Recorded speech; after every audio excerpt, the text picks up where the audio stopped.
안녕하세요. 태극카페 웨비나 김준배 안용훈입니다. 네, 오늘 자동차 편 따끈따끈한 새로운 소식 들고 우리 안용훈 기자가 이곳에 왔습니다. 드디어 현대차가 테슬라에 도전장을 던졌습니다. 아이오닉 5. 네. 명칭은 새롭지가 않아요. 그렇죠. 아이오닉. 네.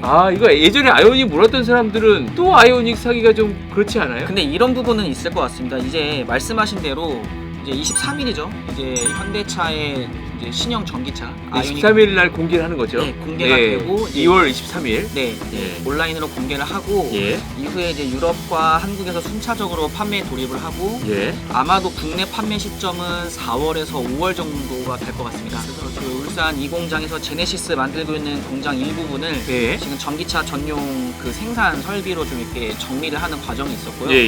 협력업체들에게 뭐 납품 계획서라든지 이런 것들 쭉 종합을 해보면 이제 생산이 한 3월 말 4월 초 그렇게 되면은 통상 현대차의 어떤 스케줄링을 살펴봤을 때 한 한 달에서 한 달 반 정도의 텀이 생깁니다. 그래서 지금 국내 출시 시점을 한 5월 정도로 제가 5월이면은 지금 화두가 테슬라의 모델 Y. 네. 그리고 GM의 볼트 EV와 볼트 EUV라는 것이 이제 볼트 EUV하고 볼트 EV. 네네. 그 두 차들이 언제 출시되는 거예요? 모델 Y 같은 경우는 이미 2월 12일부터 국내에서 판매 돌입을 했죠. 2월 12일? 네네. 모델 Y 지금 판매해요? 네네. 네. 반응은요? 반응이 상당히 좋습니다. 지금 벌써 그 이제 테슬라 구매하시는 분들은 꼭 이제 거의 대부분의 구매자 분들이 동호회 카페에 가입을 하시는데 거기에 속속 인증샷이 올라오고 있습니다. 국내에서 공식 판매 시점은 2월 12일이었고 실차가 공개된 게 1월 13일 날.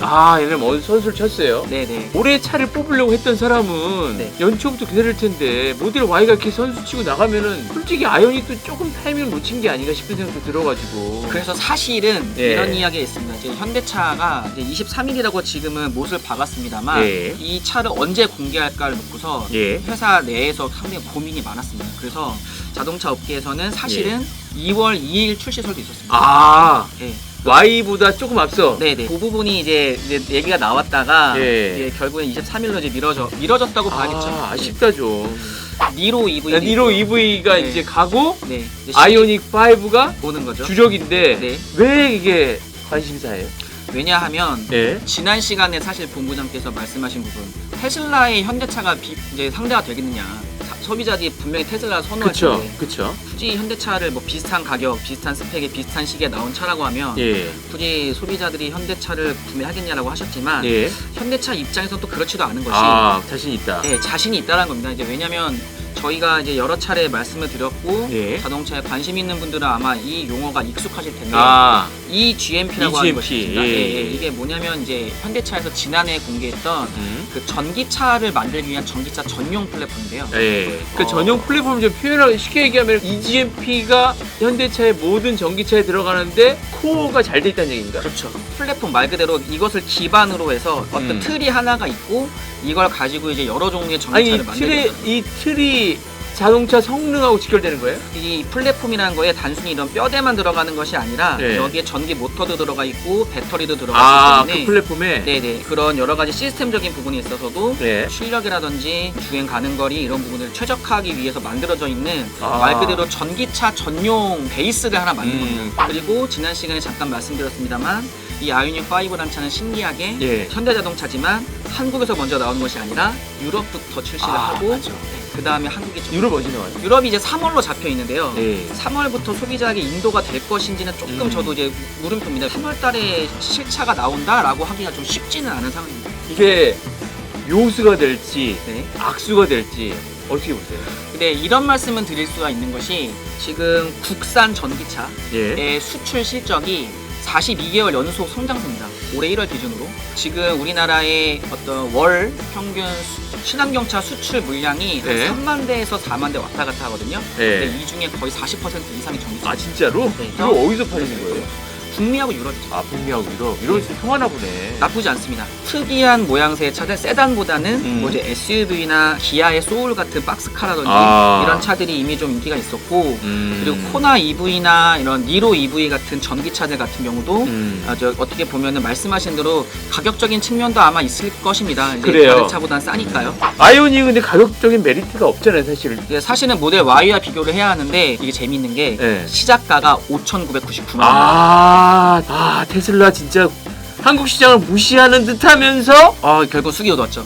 저는 이게 사실은 안 할 줄 알았습니다. 왜냐면 모델 3도 사실은 이제 최하위 트림이 5천만 원대였고 이제 중간에 잘 팔리는 롱레인지 트림이라는 부분이 이제 6천만 원이 넘어가서 보조금 반밖에 안 돼서 이제는 테슬라 모델 3도 5천만 원은 줘야 된다 했는데 요 트림 가격을 딱 450만 원 낮춰가지고 또 언더 6천을 맞췄어요. 그러면서 근데 모델 그 Y 가장 낮은 사양이겠죠? 중간 사양도 6천만 원 밑으로 내렸습니다. 진짜로? 네. 보조금 받아라? 그쵸. 그러면은 현대차가 아이오닉이 불안해지는 거 아니에요? 그래서 이제 가격 정보에 좀 관심이 쏠리는데 지금 공식적인 가격 정보는 나와 있지 않고 다만 이제 그런 오스트리아에서 잠깐 한정판 이제 퍼스트 에디션 이게 주문을 받다가 그 페이지가 사라졌거든요. 그래서 거기서 여러 가지 정보가 나왔었는데 여기서 이제 추측할 수 있는 게 가격대가 그래도 이제 5천만 원대에 맞출 수 있지 않을까. 5천만 원대 그 5999? 5999보다 낮을 수도 있어요. 근데 이제 테슬라가 너무 비슷하면은 기술적으로 그냥 이 차는 달라 막 이런 거 아니면은 어떨지 잘 모르겠는데. 그래서 이런 부분이 있습니다. 아이오닉이라는 명칭이 새롭지 않다라고 이제 말씀을 하시는 분도 계시고 반대로 이제 현대차가 그 예전에 보면 제네시스라는 브랜드가 사실은 그 고급 승용차 이름이었죠. 그쵸. 이제 잘 팔리고 여러 가지 좀 인지도가 쌓이다 보니까 그것을 이제 아예 브랜드화를 시켰지 않습니까? 그러니까 아이오닉도 이제 이런 식의 그 스텝을 밟아나가고 있는 겁니다. 근데 이 부분은 사실은 제가 진단을 하기보다는 현대차가 잘해야죠. 그러니까 솔직히 얘기해서 잘해야 될 게 너무 많은 것 같아. 잘못했다가는 심하게 얘기해서 많이 망가질 수도 있겠는데. 그래서 이제 승부처는 어디서 보냐면은 승부처. 전기차 하면 일단 중요한 게 주행 가는 거리일 텐데요. 주행 가는 거리. 한 번 충전해서 몇 킬로 가냐. 그렇죠. 일단 모델 Y가 국내에서 인증을 받기로는 롱레인지 버전이 511km 511 받았습니다. 공식적으로? 네네. 그 국내 기준이죠. 기준. 그리고 지난 시간에 말씀드렸습니다만은 어떤 유럽 기준 WLTP라는 기준이 있는데 이게 한국보다 조금 관대해요. 그래서 거리가 조금 더 많이 나오는 편이 됩니다. 그래서 모델 Y 같은 경우가 그 롱레인지 버전 그러니까 82kW 배터리를 장착한 버전이 그 이제 미국 기준으로 했을 때 525km. 525. 근데 이제 아이오닉에 지금 현재 공개되어 있는 WLTP 기준으로 보았을 때 아이오닉의 배터리가 큰 게 들어가 73kW짜리 배터리가 들어가면 유럽 기준으로 550km가 550? 네네. 차이가 꽤 나네. 그럼 25나 차이 나네. 25 정도 차이 나면 사실 작은 거 아니죠. 두 번째도 있어요? 다행이다. 많이 하죠. 다행이다. 두 번째. 두 번째. 국내에서 말씀하신 대로 5천만 원에서 6천만 원 정도 여유가 있어서 차를 구매한다라고 했을 때 국산차 수입차를 저울질할 때 있어서 결국은 이런 겁니다. 그 브랜드 선호도냐 아니면 옵션이냐. 그래서 지금 아이오닉 5에 지금 공개되고 있는 여러 가지 기능들을 보면 빵빵합니다. 근데 모델 Y 같은 경우는 사실 모델 3도 그랬지만 신기한 기능이 있다. 오케이. 근데 기능이 많이 있다. 이건 물음표예요. 그리고 지금 모델 Y 어떤 구매 후기 이런 분들 보면은 너무 없다. 뭐가 없어? 기능이요? 기능도 그렇고 실내에 뭐가 없다. 현대차가 또 그런 부분을 이건 제 주관적인 생각입니다만 세계에서 제일 잘합니다. 그 실내 패키징에 있어서는 제가 봤을 때는 같은 가격대면 현대차가 정말 잘 하고 있어요. 그래서 그런 부분들도 분명히 전기차에 영향이 있다라고 저는 생각을 합니다. 테슬라 모델 3나 모델 X, 모델 Y도 그렇고 사실은 실내 패키징이 잘 된 편이에요. 그러니까 같은 크기의 내연기관 차보다는 압도적인 실내 공간을 자랑을 했고, 압도적인 실내 공간. 그 부분을 이제 소구점으로 이야기를 많이 했습니다.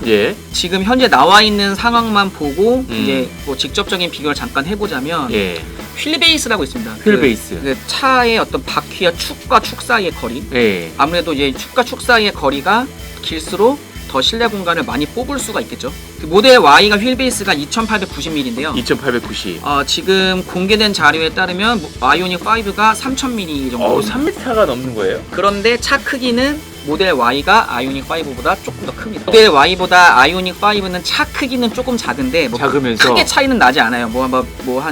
몇 센티미터 정도의 차이긴 합니다만 차 크기는 작은데 실내가 더 넓게 뽑혀요. 실내가 넓다.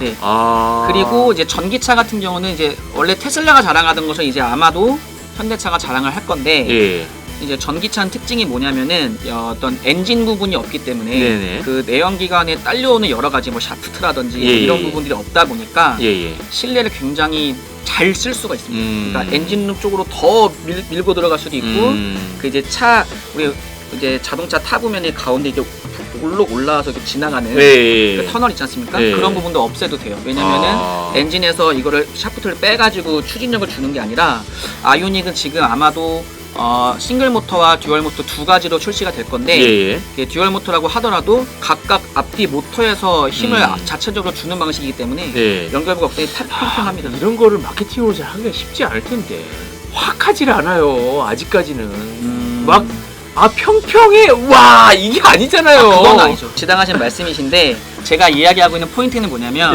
지금까지 테슬라가 내세웠던 장점들, 실내 넓어요, 활용할 수 있어요, 이런 부분들을 이제 현대차가 가지고 온 거죠. 일단은 두 번째 포인트. 네, 그래서 또 있어요? 사실 충전 부분에 있어서도 포인트가 충전이 있는데 쉬워요? 충전이 쉽다기보다 충전에 또 신기술이 들어갑니다. 그 아이오닉 5가 배터리가 좀 커지다 보니까 그 충전 시간이 오래 걸릴 수가 있거든요. 그래서 그 고속 충전을 지원을 하는데 이게 사실은 그 자동차 업계에서 이슈 중에 하나입니다. 그러니까 아이오닉 5가 지금 800V 고전압 충전 시스템을 지원을 하기로 했는데 이게 어떤 이제 테슬라 슈퍼차저 이런 건 들어보셨죠? 들어봤죠. 테슬라도 그 전용 충전 이 슈퍼차저가 아니고 뭐 데스티니 차저라든지 아니면 일반 공용 충전기를 이용하면은 충전 시간이 꽤 오래 걸리거든요. 그리고 충전을 하려면 다른 부품을 가지고 다녀야 돼요. 잭이 다르기 때문에. 진짜? 고속 충전만 일반 완속 충전도 그렇고요. 그래서 이걸 써야 되는데 현대차에서 이번에 준비한 것이 뭐냐면 이 800V 고전압 충전 시스템인데도 400V에 그냥 어떤 조작 없이 그냥 끼기만 해도 하면 된다. 대응이 되는. 마케팅 포인트가 될까? 그러니까 충전이 편해요 라는 한마디만 되더라도 충전이 편해요. 모델 Y와 아이오닉 5. 야, 한판 승부. 현대차가 마케팅 신경을 써야 될 것 같은데. 그렇죠. 안 기자 어떻게 봐요? 본부장께서는 현대차가 준비를 많이 해야 된다. 요거로는 좀 부족한 것 같다. 저는 이제 약간 아이오닉 5 이 정도면은 좀 승산이 있는 것 같다. 이런 식으로 좀 구도가 형성이 됐습니다. 어떻게 보면 지금 말씀하신 부분들이 일반적인 소비자 입장에서 말씀해 주신 거거든요. 그리고 차를 좀 오래 타보신 분이 실제로 한 거기 때문에 현대차가 이런 부분들을 잘 파악을 해야 될 것 같아요. 그렇죠. 그리고 사실 현대차가 잘하는 것이 뭐냐면 결국은 우리나라 브랜드고 우리나라 소비자에 대한 어떤 분석이라든지 이런 게 잘 되어 있잖아요. 그래서 이런 것을 가지고 그 마케팅을 원래 하던 대로 좀 잘 하면서 좀 새로운 모습도 보여줘야겠으나 이제 제가 쭉 종합을 해보면 테슬라 그다음에 이런 다른 외국계 전기차들이 해왔던 다른 시도들을 어설프게 현대차가 따라간다? 박살날 수 있는 확률이 있습니다. 제가 봐도 젊은 마케팅을 좀 어설프게 한다든지 어떤 전기차를 좀 친환경 이런 걸 강조해야 되는데 되게 촌스럽게 나온다든지 이렇게 되면은 이건 진짜 외면 받을 수 있거든요. 오히려 저는 그래서 반대로 약간 그 현대차가 가지고 있는 그 익숙함이랄까요? 그리고 어떤 아까 좀 말씀드렸던 편의 품목 같은 게 아무래도 다른 외국산 전기차보다는 좋다는 점, 그리고 이런 충전이라든지 전기라든지 이런 부분이 더 편리하다는 점을 잘 공략을 하면은 승산이 있지 않을까라고 생각을 하고 있습니다. 저희는 현대차가 테슬라하고 잘 경쟁을 해서 우리 소비자 관점에서는 두 곳이 경쟁을 해야 더 좋죠. 그렇죠? 선택폭도 넓어지는 거고. 네, 맞습니다. 그런 차원에서 현대차로서 충분히 퀄리티는 검증이 됐잖아요.